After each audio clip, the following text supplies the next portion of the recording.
Et si je te disais que tu étais seulement à 10 doubles de 1 million, la règle est très simple. Il te suffit de doubler ton argent. Et dans cette vidéo, je vais t'expliquer comment doubler ton argent et arriver à ton objectif. C'est parti, go! Hello à toi et bienvenue dans cette nouvelle vidéo. Si tu me connais pas, je m'appelle Julien. N'hésite pas à t'abonner à ma chaîne si tu es fan de finance, investissement et crypto-monnaie. Et au fur et à mesure du développement de la chaîne, on a parlé finance, investissement, crypto-monnaie, mais on va parler aussi mindset. Et donc sur cette chaîne, on va parler motivation, on va parler également psychologie. Et le but de cette chaîne, c'est tout simplement vulgariser l'argent, vulgariser l'investissement et de le démocratiser un maximum. Donc voilà, si ça te plaît, n'hésite pas à lâcher un like, à t'abonner à ma chaîne et de déclencher la petite cloche pour être au courant de mes dernières vidéo. Et aujourd'hui on va parler de la règle des doubles. En fait la règle des doubles c'est un jeu très simple, c'est-à-dire de doubler à chaque fois ton capital pour arriver à ton objectif final. Et donc si je te disais qu'à partir d'un capital de départ de 1000 euros, tu étais simplement à 10 doubles de 1 million. Alors oui, il y a beaucoup de personnes qui me disent non mais je serai jamais millionnaire, mais finalement tu es simplement à 10 doubles d'être millionnaire à partir de 1000 euros. Mais tu es également à 13 doubles d'avoir 8 millions et 14 doubles d'être à 16 millions dans ton portefeuille. Et oui, c'est simplement la règle des doubles. Et donc si tu commences ce jeu et tu commences cette règle avec 1000 euros, tu es à 10 doubles. Si tu es déjà à 2000 euros, et ben tu es simplement à 9 doubles. Si tu es à 32 000 euros, tu es simplement à 5 doubles du million. Et donc dans cette vidéo, je vais t'expliquer la règle des doubles de façon très simple. Et pour donner du concret, je vais t'expliquer 6 principes que moi je mets en place pour appliquer cette règle des doubles et pour arriver à mon objectif final. Et donc finalement, il y a deux interrogations pour cette règle des doubles, c'est-à-dire comment je vais faire et en combien de temps je vais le faire. Comment je vais faire, je vais te donner 6 principes à mettre en place dès aujourd'hui pour appliquer cette règle des doubles. Et la deuxième question est en combien de temps tu vas arriver à cet objectif. Et donc du coup il faut que tu te poses la bonne question. Quel est ton cap? Quel est ton objectif? Est-ce que tu vas arriver à 1 million, à 5 millions, à 8 millions, 16 millions? Et donc admettons tu dis tiens j'ai envie d'être millionnaire. Donc tu te dis ok j'ai envie d'arriver à 1 million mais en combien de temps? Donc à toi de te fixer un objectif, ça peut être dans 5 ans, 10 ans, 20 ans, 40 ans, bref il faut que tu te fixes un montant et il faut que tu te fixes une date ou une échéance. Ça c'est essentiel. Si tu te fixes pas de cap, c'est-à-dire d'objectif en termes de nombre et tu te fixes pas de cap en termes de temps, tu n'y arriveras jamais. Donc tu peux te dire ok j'ai envie d'arriver à 1 million en l'espace de 10 ans. Donc tu as fixé ton cap et tu as fixé ton montant. Et donc ça c'est le principe numéro 1 dans la règle des doubles, se fixer un cap en termes de montant et en termes de temps. Et il faut absolument que tu te fixes un objectif qui est ambitieux. Donc admettons tu te dis tiens j'ai envie d'avoir 100 000 euros dans 5 ans, et ben fixe-toi 500 000 ou 1 million. C'est un peu comme objectif de se fixer la lune et tu te dis au pire t'atterriras dans les étoiles. Si tu te dis tiens je me fixe 100 000 euros, fixe-toi 1 million d'euros, pourquoi pas? Parce que ça poussera ton objectif, ça poussera ton mindset, ça poussera ton état d'esprit à aller beaucoup plus loin que ton objectif de départ. Une fois que tu t'es fixé cet objectif en termes de chiffres et en termes de cap, il faut que tu te le répètes tous les jours. Moi c'est ce que je fais chaque matin quand je me réveille, je me dis mon objectif c'est tant à telle date. Et quand je me couche c'est la même chose, je me dis mon objectif c'est tant à telle date. Donc soit tu te le dis dans la tête, soit tu es en face de ton miroir le matin et tu parles à haute voix en disant voilà mon objectif c'est d'atteindre les 1 million d'euros dans 10 ans. Et ça tu te le répètes tous les matins. Et si tu te le dis à haute voix, ça a beaucoup plus d'impact que si tu te le dis dans la tête. Et aussi il faut que tu le notes dans un cahier. Tu mets ton objectif tous les soirs noir sur blanc. Comme ça va ancrer ton objectif, ça va ancrer le cap et ça va entrer aussi là-dedans. Et si tu te le dis tous les matins et tous les soirs, si tu le notes dans un cahier, et en fait tu vas entraîner ton cerveau à aller vers cet objectif. Et tu vas voir c'est hyper puissant. Et alors souvent je lisais des livres sur le développement personnel et je comprenais pas trop ce principe de devoir le répéter, de devoir se le dire, de devoir l'écrire, de devoir l'entendre. Et au bout d'un moment je me suis dit mais si c'est ça, en fait tu entraînes ton cerveau vers cet objectif là. Parce que finalement en le répétant chaque jour, et en fait chaque action que tu vas faire ça va être en fonction de cet objectif là. Tu vas entraîner ton cerveau à aller vers cet objectif là et tout ce que tu feras, toutes les décisions, tous les choix que tu prendras sera tourné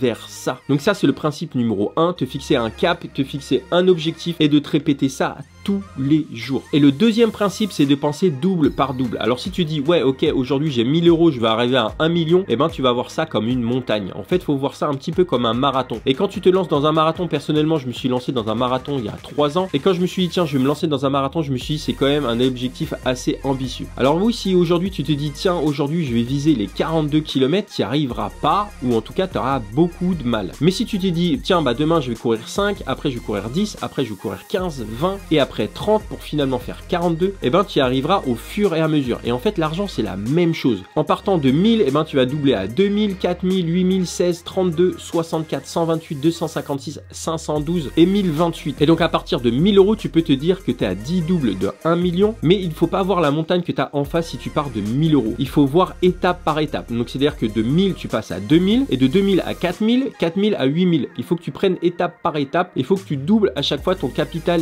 de départ. Faut pas que tu dises tiens je vais passer de 1000 à 1 million. Non, il faut que tu vois double par double. Et cette règle tu vas pas y arriver en un claquement de doigts. Non, ça se fait dans le temps. Donc à toi de te fixer un objectif et donc c'est jour par jour que tu vas créer ce capital là et tu vas arriver vers cet objectif. Et le troisième principe c'est de réfléchir par rapport à ton salaire. Si tu es employé, si tu es salarié, si tu es entrepreneur, en fait tu as un salaire régulier. Donc tu vas te dire ouais ok mais moi j'ai mon boulot, j'ai un salaire, j'ai des dépenses et finalement j'arrive pas à mettre de côté. Et ben finalement en fait tu as deux paramètres qui rentrent dans le jeu et le premier paramètre c'est le salaire qui est notre troisième principe. Et si tu te dis avec mon salaire je vais pas y arriver dans cette règle des doubles, et ben tout simplement et ben trouve un deuxième salaire ou trouve un complément de salaire. Car oui cette règle des doubles ne va pas tomber du ciel. Et ben tu vas pas arriver à doubler ton capital en restant dans le canapé à regarder Netflix. Non, au lieu d'être sur Netflix, au lieu de passer ton temps sur les réseaux sociaux ou à regarder des vidéos sur YouTube, bon ok celle-là sert à quelque chose, pourquoi pas louer ta voiture le week-end sur Get1, pourquoi pas vendre ton radiateur qu'il y a au fond de ta cave sur Le Bon Coin, pourquoi pas vendre tes fringues sur Vinted pour te faire de l'argent. Et d'ailleurs j'ai fait une vidéo sur comment gagner de l'argent facilement sur internet, donc je t'invite à aller la voir si tu l'as pas déjà vu. Donc l'important c'est d'organiser ton temps. Le matin je suis ultra constructif et l'après-midi je travaille aussi, je travaille tout le temps, bref le soir tout le temps. Donc j'ai arrêté de perdre mon temps sur Netflix, j'ai arrêté de perdre mon temps sur les réseaux sociaux et ce depuis de nombreuses années. Et donc tout ce temps que j'ai gagné à ne pas faire des choses inutiles et qui me rapportaient pas de l'argent, et ben m'ont fait gagner de l'argent au fur et à mesure. Et tu vas rigoler mais en 2020 j'avais pas moins de 7 sources de revenus. Donc j'ai accumulé les boulots, j'avais plein de boulots différents. Alors soit c'était des boulots qui me demandaient ma présence ou soit c'était des revenus passifs. Et donc si aujourd'hui tu as un boulot, et ben pourquoi pas rajouter un revenu complémentaire. Donc tu peux admettons louer ta voiture, tu peux écrire un livre et te générer des revenus passifs. Tu peux faire une formation sur internet par rapport à tes expertises. Tu peux également lancer une chaîne YouTube sur ton domaine de spécialisation, que tu sois je sais pas comptable, que tu sois mécanicien, que tu sois plombier. Pourquoi pas faire des tutos sur YouTube et te générer une source de revenus supplémentaires. Et je te rassure qu'avec mes 7 boulots, et ben je me portais très bien. Ça fait comme si j'avais une journée classique. C'est un peu comme quand tu commences à avoir un enfant, tu dis un enfant...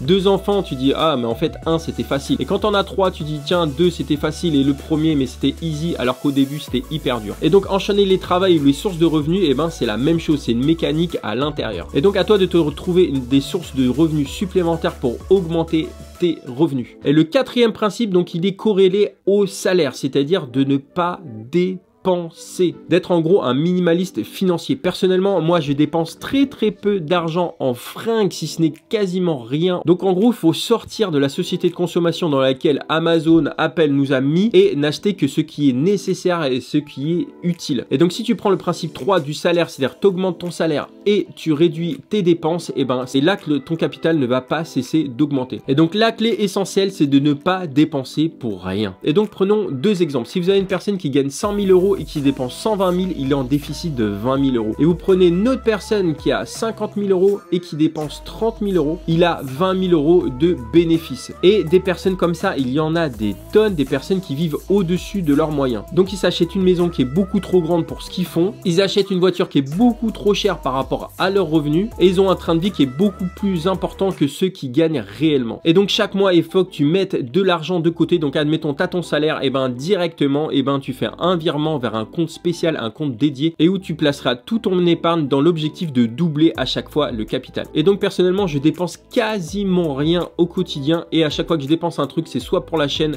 ou soit quelque chose de vraiment nécessaire. Et donc à chaque fois que tu dépenses 1 euro dans quelque chose, il faut que tu te dises est-ce que ça vaut vraiment 20 euros? Parce que oui, 1 euro aujourd'hui vaudra 20 euros dans 10 ou 20 ans. Et donc à chaque fois que j'achète quelque chose, admettons des lunettes de soleil, je me dis tiens, je les ai acheté 100 euros, est-ce qu'ils valent 2000 euros? Est-ce que j'ai besoin vraiment de cet objet là? Et tout ça, c'est une histoire de psychologie, de mindset et d'habitude. Faut que tu t'habitues à faire ce genre de choses et à te poser ce genre de questions. En gros, tout ça va dépendre de tes décisions et de tes choix. Et comment réduire tes dépenses? Et ben tout simplement, bah tu fumes, bah tu arrêtes de fumer, tu bois, bah tu arrêtes de boire. C'est très très simple finalement. Est-ce que tu as besoin de fumer? Est-ce que tu as besoin de boire? Non, mets cet argent de côté. Et personnellement, en fait, moi, à chaque fois, je renégocie mon téléphone, je renégocie Internet, je vais voir mon banquier, je vais réduire les frais bancaires, je vais renégocier mon crédit. Et donc ça, mis bout à bout, c'est un truc de fou.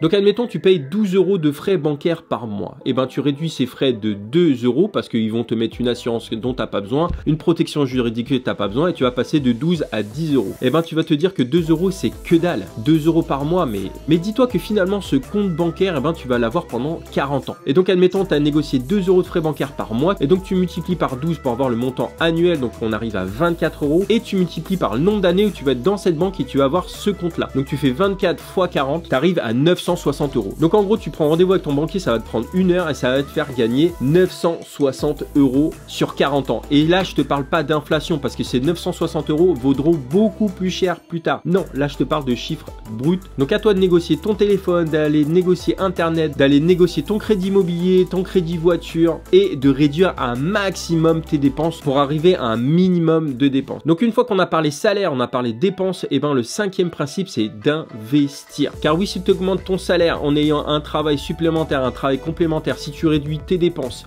ensuite déjà ton capital va augmenter et donc ensuite tu peux prendre une partie de ce capital et l'investir, que ce soit la bourse, que ce soit la crypto-monnaie, que ce soit l'immobilier. Et d'ailleurs j'ai fait une vidéo sur la bourse, je t'inviterai à aller la voir. Et par exemple le S&P 500 qui est le marché américain, il y a une moyenne de performance de 7% par an. Et si t'es pas allé voir cette vidéo, surtout va la voir parce que tu vas voir, tu vas apprendre plein de trucs. Et l'immobilier finalement ça ne demande pas beaucoup d'investissement de départ parce qu'en fait tu peux prendre un crédit à 110% et donc faire du locatif et donc acheter un appartement, un deuxième appartement, et ce à partir de pas grand chose. Et d'ailleurs j'en ai parlé dans mon livre qui s'appelle Super Airbnb, et dans ce livre je te montre comment te construire un patrimoine à partir de rien et sans avoir un salaire de dingue. Et la crypto-monnaie ça peut également être un investissement. Donc alors là sur la crypto-monnaie on est plus un investissement à risque contrairement à l'immobilier et à la bourse. Et donc admettons tu as investi dans le Bitcoin tout en bas de la courbe en mars 2020, le Bitcoin était à 3000 $. Aujourd'hui il est aux alentours de 60 000 $, donc tu aurais fait x20. Donc avec le S&P 500 avec 7% de performance par an, avec l'immobilier avec un investissement à 110% qui te demande pas de capital de départ, et également la crypto-monnaie tu aurais pu faire x20 en investissant au bon moment,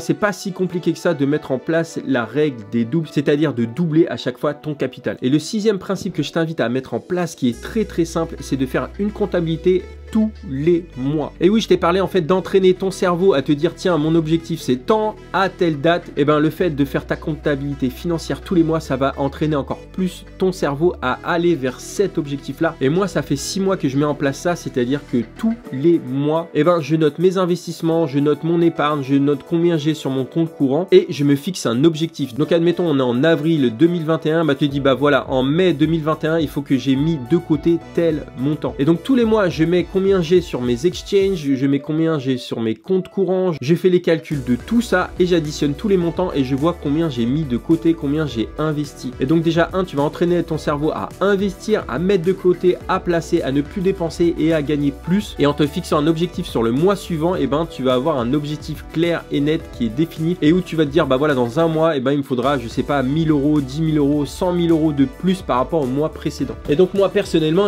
je note dans mon cahier combien j'ai à la fin du mois et tu vas voir c'est hyper puissant pour aller beaucoup plus vite et pour aller beaucoup plus loin, pour te fixer des objectifs. Car oui, si tu es dans l'investissement, il faut que tu te fixes un cap, il faut que tu te fixes un objectif. Car oui, si tu te fixes pas d'objectif dans la tête et sur le papier, en fait, tu n'y arriveras pas, tu seras dans le flou. Et donc, je t'invite à mettre en place cette stratégie-là, c'est-à-dire de faire tes calculs à la fin de chaque mois et te fixer un objectif pour le mois suivant et un objectif tout court dans tous tes investissements en disant voilà, dans 10 ans, je vais être millionnaire. Et moi, personnellement, je me suis fixé un objectif, c'est-à-dire qu'à mes 40 ans, en fait, je ne veux plus travailler, en tout cas, plus avoir à travailler pour l'argent, mais que l'argent travaille pour moi. Et donc, lorsque je me suis fixé l'objectif il y a 2 ans, donc il me restait 4 ans pour arriver à 40 ans et ne plus avoir à travailler, les gens, ils me prenaient pour un fou. Mais en mettant en place mes objectifs sur papier, en me répétant tous les matins et tous les soirs quel était mon objectif, quel était mon cap, quelles étaient mes perspectives et pourquoi je faisais ça, je suis en train de me rapprocher de plus en plus vers cet objectif. Et c'est pour ça que je fais cette vidéo, pour te pousser à bout et pour que tu atteignes tes objectifs finaux, mais il faut que tu les fixes et faut que tu les notes, faut que tu les notes là-dedans, faut que tu les notes sur papier. Donc voilà, j'espère que cette règle des doubles t'a intéressé, que mes 6 principes pour y arriver t'ont intéressé. Et si c'est le cas, n'hésite pas à lâcher un like, à t'abonner à ma chaîne et surtout à partager un maximum cette vidéo. Si tu veux changer la vie de tes amis, de tes collègues, de ta famille, n'hésite pas à la partager et n'hésite pas à mettre en commentaire également si ce genre de vidéo te plaît, si tu veux que j'en fasse plus. Et surtout, n'hésite pas à mettre en commentaire l'objectif que toi, tu t'es fixé en termes de temps et en termes de montant. Tu le mets juste en bas car au moins tu vas figer dans la glace ton objectif ici sur la chaîne. Donc voilà, je te dis à bientôt pour une nouvelle vidéo sur YouTube. D'ici là, on peut se retrouver sur Twitter, on peut se retrouver sur Instagram. Je partage de façon quotidienne.